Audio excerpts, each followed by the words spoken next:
Hello, dear students.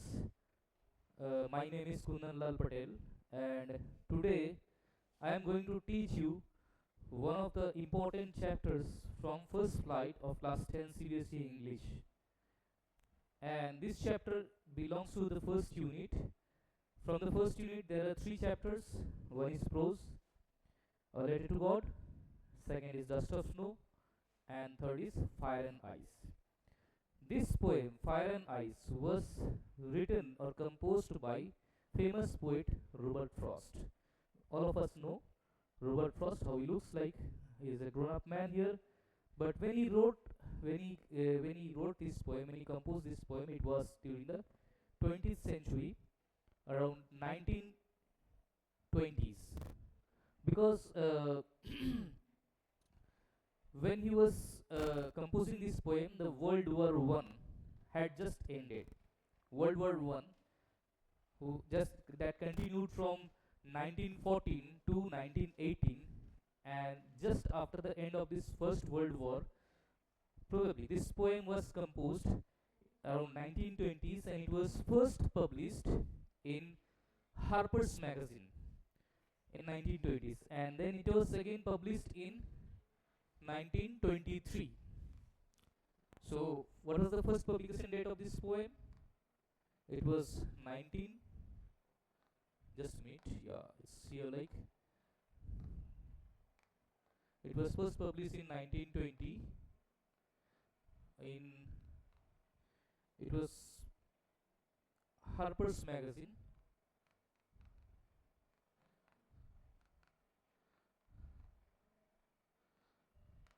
And in the second time, it was published in 1923. It was included in New Hampshire.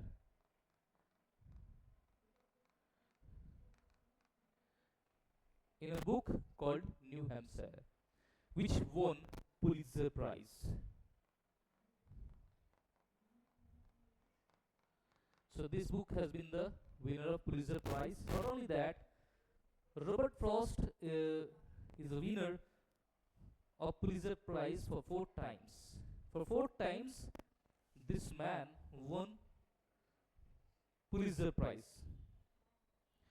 And this poem has been the part of that Pulitzer Prize winning book New Hampshire, and that's how we call it. It was published in 1923 once again. So let's see how this poem Robert Frost has composed, and from where he got this idea of composing this poem. Many people say because of the World War One. It was influenced by World War One, because at that time group of countries were fighting wars against each other, and that's how the World War starts. They start building alliance, and this is how we grow up. We prepare, we make groups, and we fight against one another. So that is how this idea of probably the idea of this poem Fire and Ice has come. Again, again we come to know that the poet had had an encounter with one of the astronomer called Harlow Shapley. He had been an astronomer, American astronomer, an American astronomer. They both had a debate. Astronomer. They both had debate about the end of the world, because of the growing temperature of the world for global warming, as people are cutting down trees mercilessly without any consideration. So naturally, the temperature of the earth will grow up, and it will create a heat, and that is how this earth, the habitat of only habitat of human being, will be at end. People won't be able to live on this earth. Again, one more thing can take place because of the growing warmth. The polar region ice will start melting down, and the entire vegetation, entire land mass will be covered by the water, and then that's how the temperature will go down again, and the ice age will retreat. So the poet's assumption of the destruction of the world, either by fire or by ice, can be both, can be any one of it. So fire stands as a symbol of destruction, so does ice. Symbol of Stands as symbol of destruction, and they both represent two different types of human emotions. Two different type of human emotions, like fire can be associated with human desire, passion, and lust, greed, etc. So many there are.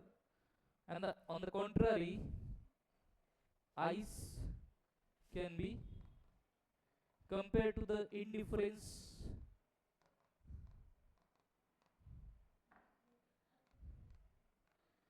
insensitivity,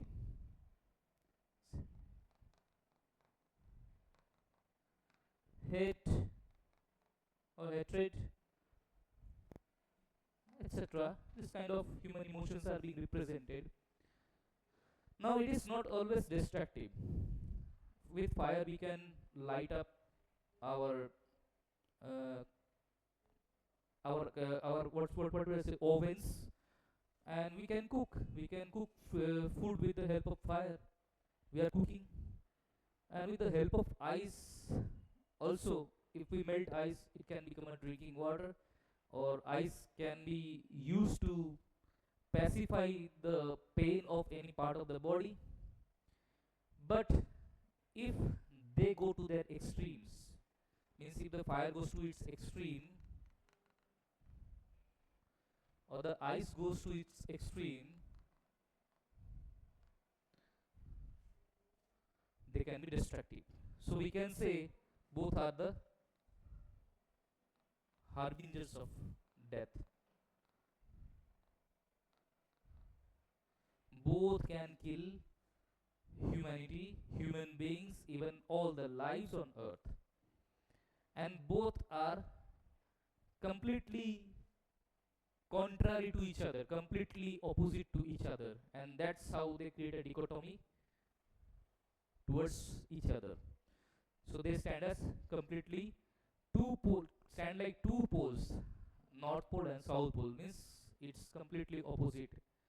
So these two also, the human emotions related to them are also completely opposite. Either we get angry on someone, we can hit the person, we can take action, we can go and kill that person. And on the contrary, if we become angry or if we start hating someone, it is similarly equal towards the another end of the thing, another end of our thinking. We can end up our relations, we can end up our all kind of connections, and that's how we can become like an arbitrary cell, becoming a cancer to humanity. And that's how this both the sides, both the human emotions, if they go to their extremes, can be very dangerous, can be appalling, and can bring about the end of the world. So that is what we can see. They both stand as a symbol of destruction. So that's how we can say this poem is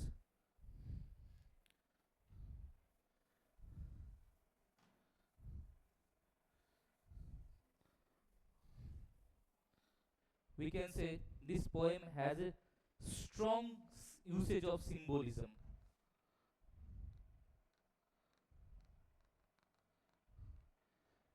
Strong usage of symbolism.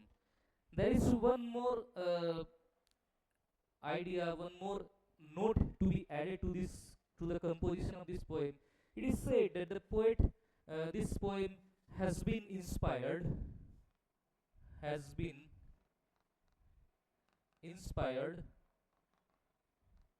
by Dante's work Inferno. Dante's work of Inferno. It is the first part, probably the first part of the Divine Comedy, and in Inferno, he describes about 9 types of punishments or hells in 9 circles like this. In this way, it is becoming 9 circular hell, and probably that is the reason the poet has not continued these small lines. We can see he has not continued these lines, like to say that for the destruction ice is also great. He could have finished the line here, but he has broken it and made another part of the line to carry on the emotion and to maintain the 9 lines representing those 9 types of hells as described in Inferno by Dante. So that is how the poet has put so many types of ideas together in this small poem of 9 lines, Fire and Ice. And that's how we can understand Robert Frost if we read his other poems like Dust of Snow or a poem from class 9, Road Not Taken. He uses very simple language. While we will go through this line by line understanding, we'll understand that this poet chooses very simple words, but their meanings are very profound. They are very deep. They take us deep down of human understanding, the human psychology, emotions, and way of looking at life. So now let's go through this poem line by line and let us understand how in detail the poet has tried to bring about the idea of destruction and what he has been trying to convey as message. So let us read Fire and Ice. Some say the world will end in fire. So he doesn't begin with his own perspective, with his own point of view. He brings about the idea of of a third person, or the people as mass or a community of people. They think, and that's why he says some say the world will end in fire. So some of the people say that the world will be burned down due to the sudden explosion of sun or due to the ultraviolet rays entering to the Earth's atmosphere, due to the broken ozone layer over the Earth. We are using freezes and ACs, and all these things are somehow they emit a certain gas that breaks the ozone layers, and probably for that reason the ultraviolet ray will enter, or we are cutting down the trees that will grow up the temperature of Earth, and that is how this is going to end in fire. People will start burning sensations on the skin as if they're being burnt in the sunlight. So they say, some of the people are saying the world will end in fire. Similarly, these are representing the human emotions, that they are growing angry. Their people are becoming so short-tempered. They fight over trivial matters. Instead of controlling that emotion, they are exposing that emotions, and that's how we will start hating. We will start being angry towards one another, and will end up each other. So that is how the world will end. Some say in ice. So he's saying hatred also can be destructive. Some of the people, from what I have tasted of desire, I hold with those who favor fire. Now he's coming up on his own idea, on his own towards his own perception, his personal point of view, his poet's point of view. the poet's point of view here is, he says he is taking side of fire. He is being on the side of fire. Why is it?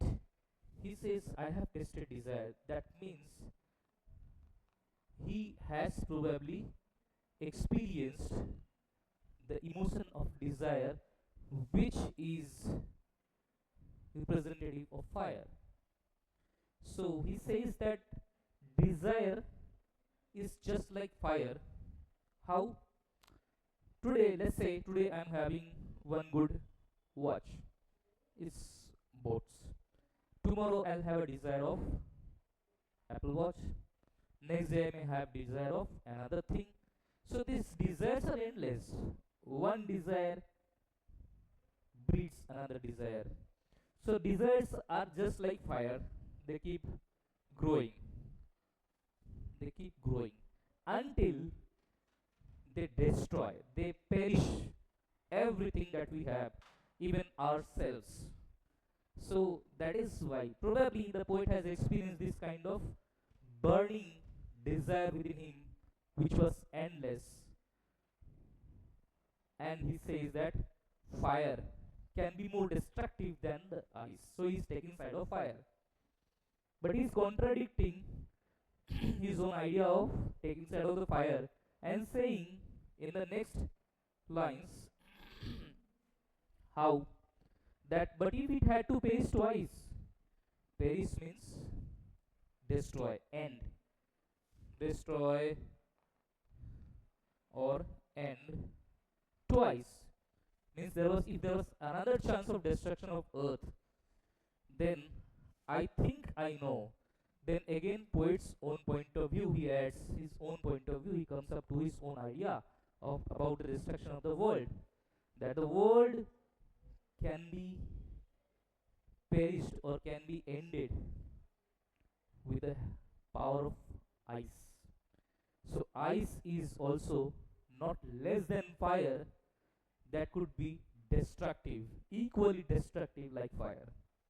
So say to say that for the destruction, ice is also great. Sarcastically, the poet is saying the ice is also great and would suffice. And that is how it would be enough. Suffice, verb form of sufficient, that it will be also enough, it will be adequate to finish, to destroy the world completely. And that is how the poet comes to the end of this poem, describing or emitting his own emotional understanding about human nature, the way they are leading towards destruction, not controlling the human emotions, and that's how the world can come to an end. So, apart from this, we can see a couple of poetic devices are also used here to heighten the meaning or to enhance the quality of the poetry.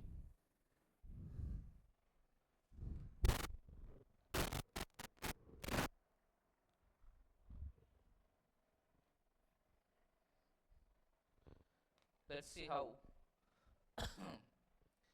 We see the fire, we already have understood the fire and ice. There are the symbols, symbols of destruction or end of the world. Again, they stand as a metaphor of different human emotions that we have already discussed. What kind of human emotions are there? Still, we can see lust, passion, anger, rage, etc. On the ice also metaphorically represents hatred, indifference,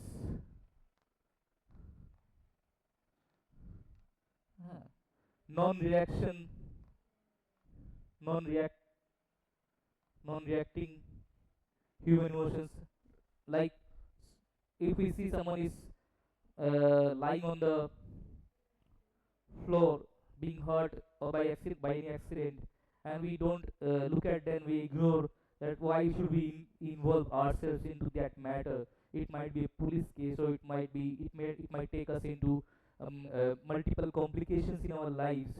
So then we start avoiding. So that becomes a non-reactionary attitude towards that person, towards another human being. And that is how we reflect an emotion like ice. So that's how it's metaphorically representing that one. Again,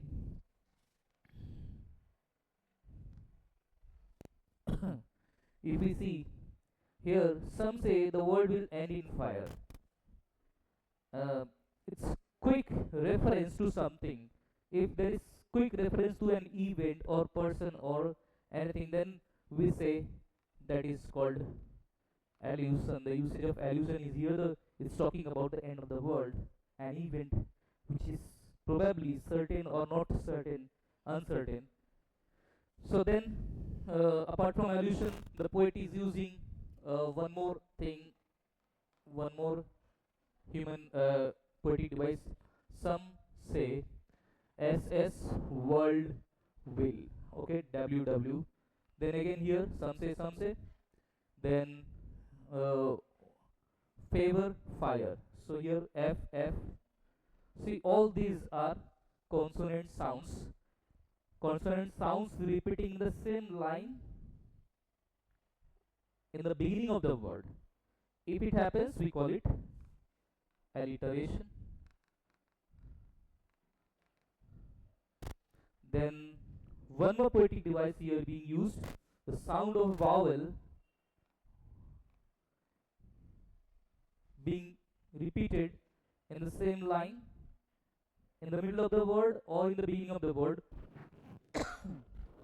Both ways, if they are repeated, the same vowel sound is repeated, then it is called assonance. Alright, another poetic device being used here is some say, some say. When this kind of repetition takes place, beginning of the sentence, consecutively two lines, then we call it anaphora.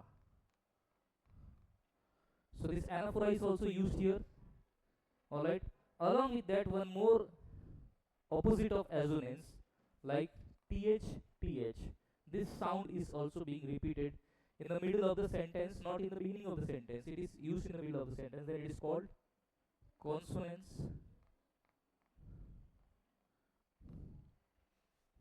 So in this first stanza, we see so many usage of poetic devices or literary devices. And then if we go to the next part of this understanding of the idea of this poem, so we can see till here we don't see any kind of punctuation marks are used, neither comma nor full stop. It comes to the end here. So the idea is also carried to until the end of this line here suffice. Then we call this kind of thing, this kind of poetic device, known as enjambment. Alright. And again, the as usage of assonance is also there. I here it is there. And no, o, ha, of. So the usage of assonance is also again here. And that is how with all so many figure of speech or the poetic devices, the poet conveys to us a message. What should be the message? I hope one can guess about what message he is trying to convey us. The theme which comes out of this entire understanding, the major theme that starts here, how the world will end. right?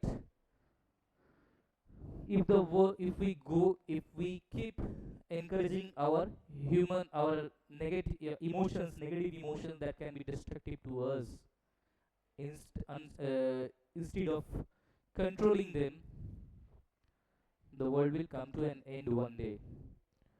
So what is our duty? Our duty is to control those emotions.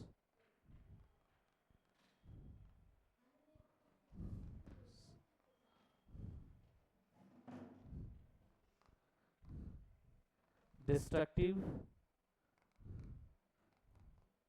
ideas or emotions,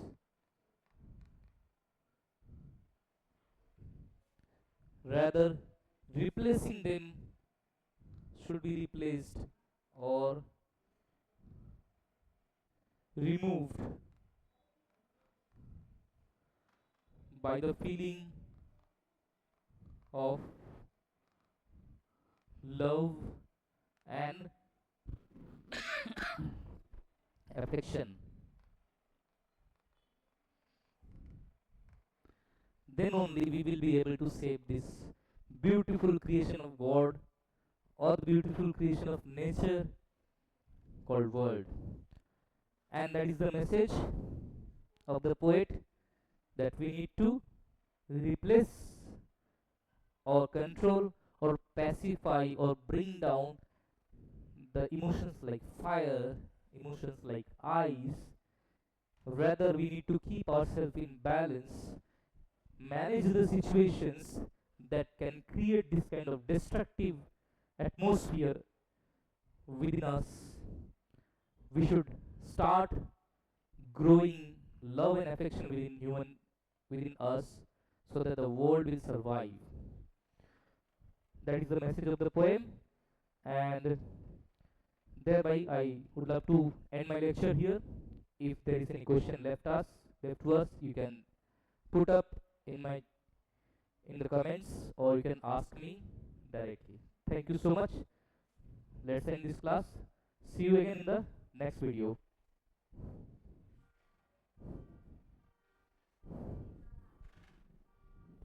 कितने time का होगा? कितना? 50 minutes या 15? 15 15, हाँ ठीक है ठीक है, हाँ इतना ही होना चाहिए.